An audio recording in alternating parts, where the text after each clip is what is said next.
Friends, তো দেখো আজ আমি বানাবো ইলিশ মাছের ভাপা। তার মাছটাকে একদম সামান্য হালকা করে ভেজে নিয়েছি। আর ওই কড়াইতে তেল আছে, সর্ষের তেল। আমি তাতে দিয়ে দেবো কালো জিরে।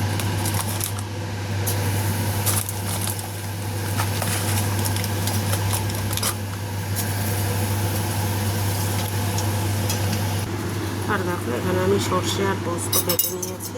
তো আমি সর্ষে পোস্তটাকে একটু জল দিয়ে ভালো করে মিক্সড করে নিচ্ছি।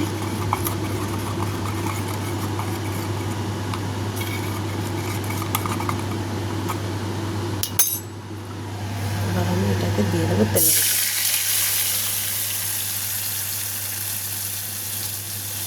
বাটিটা ধুয়েই আর একটু জল দিয়ে দেবো, বেশি করেই, যেহেতু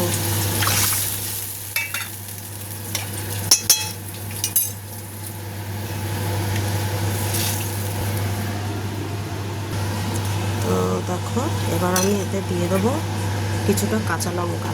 আমি দু ফালি করে নিয়েছি, তো 5-6টা কাঁচা লঙ্কা আমি দিয়ে দিলাম। এবার আমি এতে দিয়ে দেবো হলুদ। দেখো আমি এতে দিয়ে দেবো স্বাদ অনুসারে হলুদ, আন্দাজ মতো যতটা লাগবে ততটা হলুদ। আর দিয়ে দেবো জিরের গুঁড়ো, ওই ছোটো টিস্পুনের 1 টিস্পুন মতো। আর দিয়ে দেবো স্বাদ অনুসারে লবণ। লবণটা তোমরা তোমাদের আন্দাজ মতো দেবে যতটা লাগবে। এবার এটাকে আমি ফুটতে দেবো কিছুক্ষণ। ফুটে যেই গাঢ় হবে তখন আমি মাছটা এতে দিয়ে দেবো। এখনই দেখো কালারটা কিন্তু সুন্দর এসছে। তোমরা দেখতে পাচ্ছ ঝোলটা ফুটে গেছে। এবার আমি ভেজে রাখা মাছগুলো একটা একটা করে এতে দিয়ে দেবো।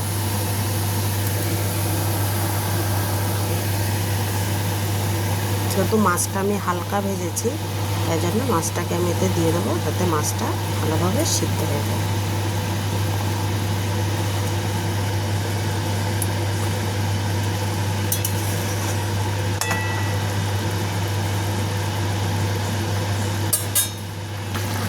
দেখতে পাচ্ছ বন্ধুরা, আমার কিন্তু মাছের ভাপাটা, এটা অ্যাকচুয়ালি কিন্তু কাঁচা মাছের পরে, আমি যেহেতু কালকে মাছটা কিনে একটু ঠকে গেছি, মাছটা নরম দিয়ে দিয়েছে, তাই জন্য আমি একটু সামান্য ওকে ভেজে নিয়েছি। একদম 5 মিনিটের মধ্যে এপিট ওপিট করে নিয়েছি। আর সামান্য একটু সময় হলে হয়ে যাবে এটা। তোমরা এভাবেও করতে পারো, আবার কাঁচাও ঝোলে ভাপা করতে পারো। একটু মাখা মাখা হলে নামিয়ে দেবো। সেন্টটা দেখতে, মানে সেন্টটা তো তোমাদের আমি ফোনের ভেতরে বা ক্যামেরার ভেতরে শোকাতে পারবো না, কিন্তু অসম্ভব সুন্দর একটা দারুণ সেন্ট উঠছে।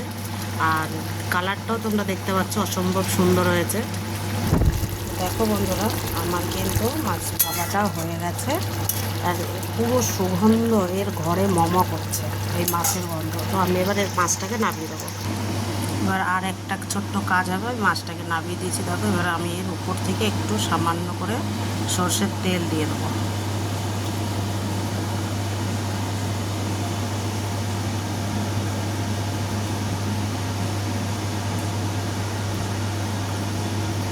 দেখতে পাচ্ছ, এটা হবে লাস্ট ফিনিশিং। আমি এতে কিন্তু হালকা সর্ষের তেল দিয়ে দিয়েছি। তোমরাও কিন্তু এইভাবে বাড়িতে ট্রাই করতে পারো বন্ধুরা। আর আশা করি ভালোই লাগবে, কারণ আমি যেভাবে করি আমার বাড়ির সবার এটা পছন্দ খুব। তো তোমরাও কিন্তু এইভাবে ইলিশ মাছের ভাপা করতে পারো। আমি হালকা ভেজে নিয়েছি, তোমরা কাঁচাও করতে পারো। আর হালকা সামান্য 5 মিনিটে এপিট ওপিট উল্টে নামিয়ে দেবে, হলুদ ছাড়া, খালি লবণ দিয়ে মাছটা ভেজে। তো তোমরা এইভাবে করতে পারো। আর অবশ্যই বাড়িতে এই রেসিপিটা একবার ট্রাই করো। আর ভালো লাগলে অবশ্যই লাইক, কমেন্ট, শেয়ার করতে ভুলবে না। আর সাবস্ক্রাইব করতে তো একদমই ভুলবে না। তো বন্ধুরা, ভালো থাকো, সুস্থ থাকো, আর ভালো ভালো রেসিপি করে বাড়ির সবাইকে খাওয়াতে থাকো, আর নিজেরাও খেতে থাকো। Good bye.